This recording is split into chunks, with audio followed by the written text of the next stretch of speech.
Le chef de l'État burundais, son Excellence Évariste Ndayishimiye, vient de recevoir en audience la directrice de la Banque africaine pour le développement qui couvre l'Afrique de l'Est. Une audience qui a donné l'opportunité au chef de l'État ainsi qu'à cette invitée de marque de revenir sur les bonnes relations qui lient le Burundi et la Banque africaine pour le développement, des relations qui se manifestent par l'appui aux projets qui sont financés par cette banque. Lors des échanges, la directrice régionale de la BAD a fait connaître au chef de l'État qu'elle est ici en mission avec une équipe d'experts dans le domaine agricole, dans une mission d'évaluation de la stratégie de la BAD qui couvrait la période de 2018 à 2023 pour évaluer sa mise en œuvre, mais également faire des dialogues avec le secteur public, privé ainsi que toutes les parties prenantes pour pouvoir identifier les secteurs et les projets prioritaires afin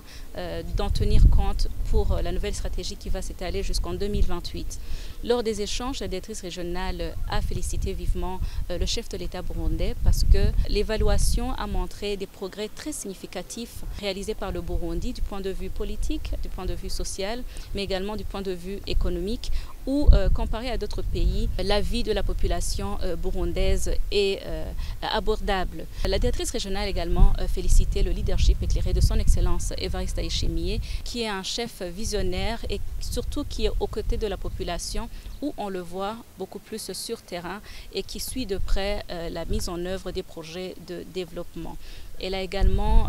souligné que pendant cette période, le Covid-19 a pu déstabiliser pas mal de pays, mais que le Burundi a pu faire face, où on a vu que l'économie du Burundi n'a pas été très déstabilisée et que la vie de la population en général est restée stable.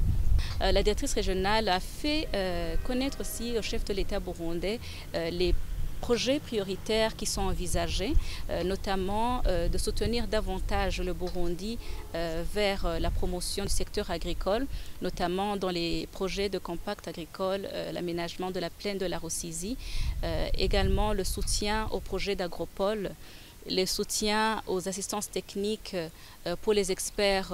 dont les ressources humaines sont en carence ici au Burundi, qui pourrait également appuyer le Bureau des études stratégiques pour le développement au sein de la présidence du Burundi, mais également d'accompagner le Burundi dans ses projets prioritaires d'exploiter les richesses minières, particulièrement le nickel. Le chef de l'État burundais a pris cette occasion également pour remercier la directrice régionale et d'une manière générale la BAD pour son appui au développement du pays, en faisant mention particulièrement de l'appui de la BAD pour la construction du chemin de fer qui va relier le Burundi, la Tanzanie et la RDC, un chemin de fer qui va permettre de faciliter les échanges commerciaux dans la région. Également le soutien de la BAD dans les projets agricoles, sachant que le secteur agricole a été mis en avant pour booster l'économie du pays, avec également un soutien à la vision que chaque bouche ait à manger, que chaque poche ait de l'argent. Le chef de l'État burundais a également remercié la BAD et a rassuré la BAD de la volonté politique qui est déjà évidente, très renforcée, très engagée et très déterminée, mais également la mobilisation de la population à répondre à cet appel du leadership burundais, où on voit que la population d'une manière générale, sur tout le territoire national, est déjà mobilisée dans le secteur agricole. Cela se voit dans la production agricole qui ne cesse d'augmenter.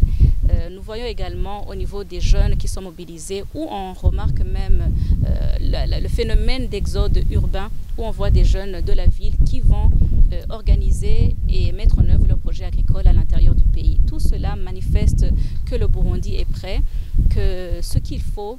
est là, mais nonobstant, il a demandé à la BAD également d'appuyer ses efforts et cette volonté tant politique que communautaire à travers l'appui aux subventions et de disponibiliser surtout les intrants agricoles ainsi que les semences sélectionnées afin de multiplier davantage la production agricole et pouvoir exporter